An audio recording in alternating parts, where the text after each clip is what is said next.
Good morning, everybody. This is Steve Fletcher with the Trumpet for My People. Today is December 14th, 2023, and I have finally watched Leave the World Behind completely, and I see three things I want to share with you. Three things, I don't know if this has been covered in other videos. Certain things may have been covered, other things I do not know, but there's one very important of the three things that I'm going to share with you. One is super, super important. And we all need to see this.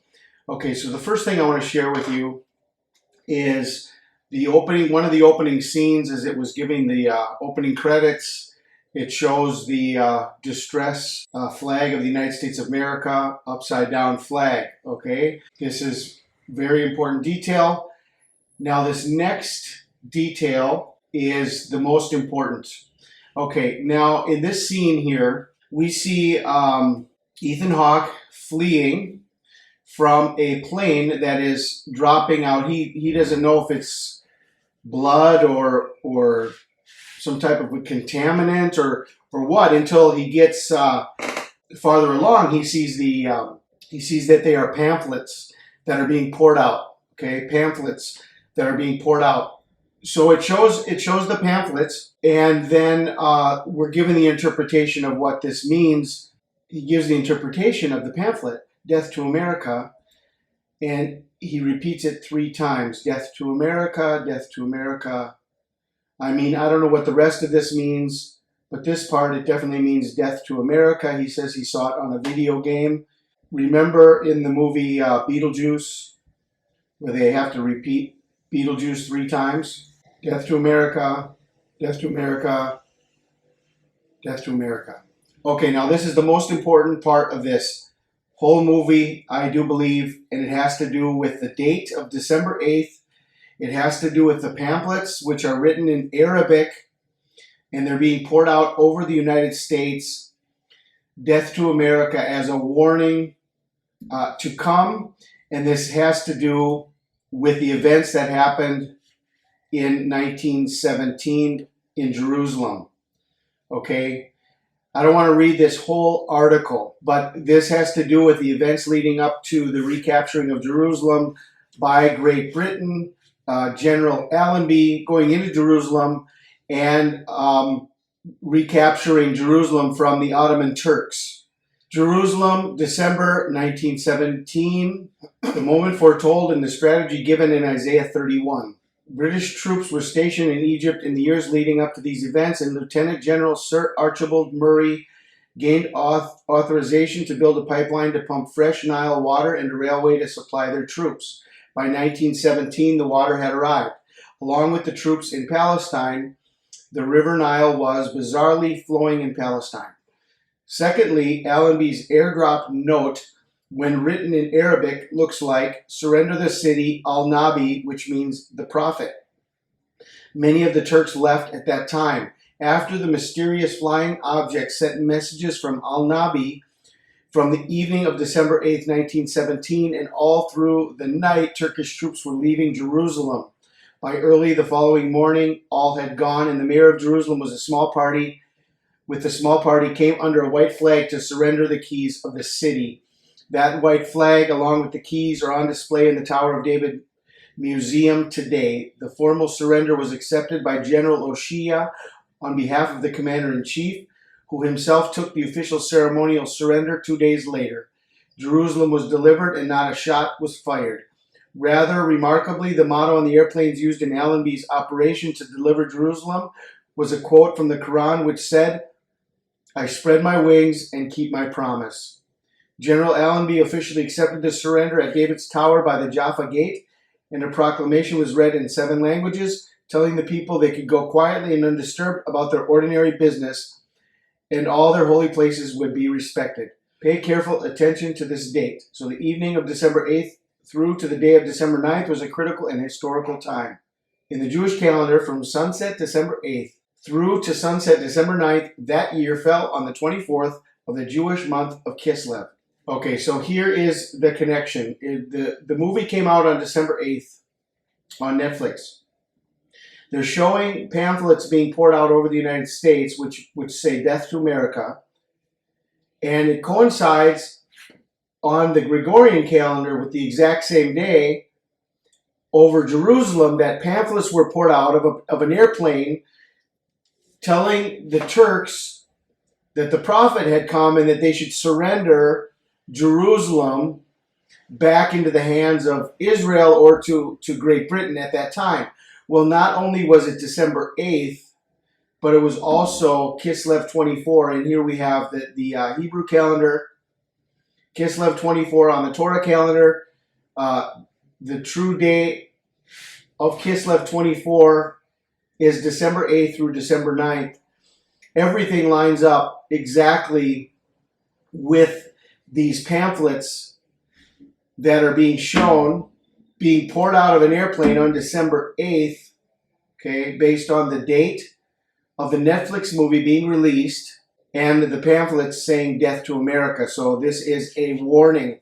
Okay, so I hope you all understood what I am sharing here. December 8th, pamphlets being poured out of an airplane, same day on the Hebrew and on the Gregorian calendar in 1917 when Great Britain wanted to go in and take over Jerusalem. They did the same exact thing. They poured out these pamphlets out of an airplane. Okay, this is a key moment in this movie that should not be overlooked. This is the historical connection to this. Okay, now I want to go on to a scene, and it's going to show us the evil cabal that wants to take over the world, and it's giving us a time frame. And this is a scene. There's a lot of screenshots. I couldn't do this on video because they would not allow this to be shared. And so I'm just going to go through these screenshots and walk through it. Please be patient as we come to the point of this. Okay, so in this scene, George is talking to Amanda, and he's explaining some things about some friends he has and what might be behind all of the blackouts and everything that's already begun to happen in the movie, okay? Why I came here involves something that happened to me a few years back. One of my clients invited me and my wife to a private event. My client, I won't say his name, but you'd recognize it though. Is he a celebrity? Oh no, nothing like that. But in the business world, he's one of the biggest out there. He deals mostly in defense contracting. I'm talking hush-hush, top-secret money from the Pentagon. Perhaps the most powerful person I've ever had a meal with. Anyway, we're at this soiree at his house. It's getting late. My wife, she wants to go. But he and I are just having a blast, and he doesn't want the night to end. After a few more glares, my wife agrees to take a cab, and I'll come home after. I bet she was really happy about that. So we're having a few more drinks, getting really sauced, and at one point, I don't think he could stand, and I was pretty wobbly myself. I wouldn't know anything about that, sir. So he takes me to his study, smoke a few cigars, and we're sort of flying high, laughing at almost everything. Eventually, he starts in on how much he likes me and how he wishes he could invite me on this trip he's about to go on. What kind of trip? Where is he going? That's exactly what I asked. Then he turns to me and he says, oh, you know, just my annual meeting with the rest of the evil cabal that runs the world. They both laugh. He was the kind of guy that was always known for jokes like that. Again, if I told you his name, you would understand. Then he grabs her arm. She's getting ready to go up, and he grabs her arm and says, then yesterday, before the symphony, my friend calls me up. No scheduled appointment like he usually does. Just calls me out of the blue and wants me to move around some of his money. And we're talking some big numbers even for him. And as we're getting off the phone, I asked if he wanted to grab a drink. He tells me he's going away for a while. And I joke back to him, oh yeah, you hanging with your evil cabal this weekend? I thought that was only during the winter solstice. But he doesn't laugh. And he always laughs even with bad jokes. All he said was, Take care of yourself, almost as if he felt sorry for me. Ever since, I haven't been able to get it out of my head. Are you saying that? Are you thinking that your friend is somehow behind what's happening here? No, nothing like that. A conspiracy theory about a shadowy group of people running the world is far too lazy of an explanation, especially when the truth is much scarier. What is the truth? No one is in control. No one is pulling the strings. Sure, there are those like my friend who might have the right kind of access to the right kind of information. But when events like this happen in the world, the best, even the most powerful people can hope for is a heads up. Okay, well, they are giving their heads up now to any time between now and the winter solstice. This is the time that the Evil Cabal gets together during the winter solstice. Oh yeah, you hanging with your Evil Cabal this weekend? I thought that was only during the winter solstice.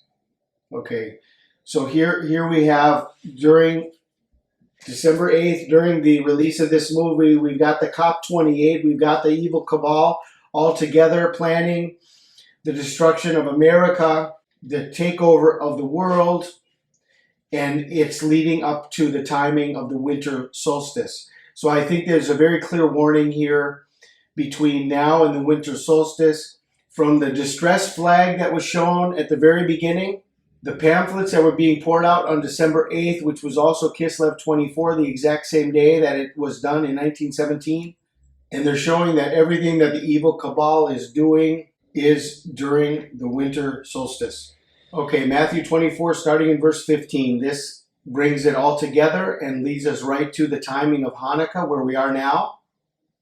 Okay, this is where we are right now when you see the abomination of desolation, spoken of by Daniel the prophet, standing in the holy place.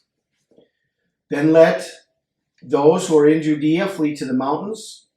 Let him who is on the housetop not go down to take anything out of his house. Let him who is in the field not go back to get his clothes.